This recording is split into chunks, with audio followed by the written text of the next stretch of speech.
them to do the same for our children and our children's children.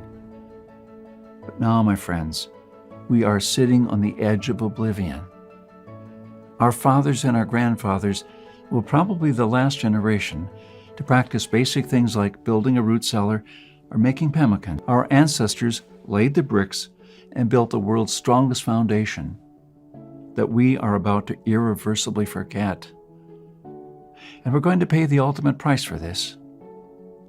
Because if you have a big, strong house with a weak foundation, it doesn't matter if it looks nice on the outside. The next flood will sweep it away. And that is exactly what will happen to most Americans in the coming crisis. Here we are, human beings in the 21st century, several lifetimes in a world away from our grandparents and their ways. Have we become better at living?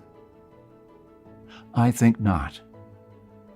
I watch as we become ever more expectant that the world owes us a living. Consumerism has reached epic proportions. People feel aggrieved if they don't own the latest gadget. The truth is, we have never been more disconnected from life, from the world, from the soil, from the trees, and from our own souls.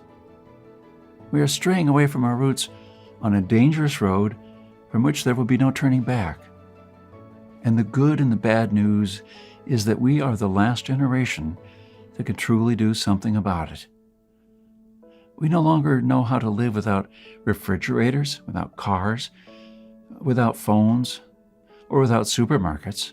What will you do tomorrow if you simply are unable to buy things? I sometimes even think we're kidding ourselves with our bug-out bags and with our 3-day food rations. Wouldn't we be better off looking at what the pioneers took with them when they traveled from Independence, Missouri, all the way to Oregon City? Game meat was unreliable even then, so don't think that they made this 5-month journey counting only on that. If your life depended on this, what bug-out bag would you take with you? I know I would stick with what the pioneer had with him. He had to travel weeks on end without much help while taking cover from some native tribes at the same time. And this is just a small, tiny example. I don't want to see our forefathers' knowledge disappear into the darkness of time. If you care for your family and what America stands for, then neither should you. This is the third and most important lesson of all. It's always up to you. I believe in God and in the power of free will. I believe that you're the only one in charge of your destiny, that you are constantly making decisions that shape the rest of your life. It's true that we all had different starts, depending on our families and upbringing. But most of us here in the United States had at least decent beginnings. We had water and food, we could go shopping from time to time, and we had a decent medical system compared with other countries. We should be more thankful for that. And we should ensure that we have something put aside for darker times. If anything goes wrong with this country, don't blame the government or the president. They don't truly care about you or your family.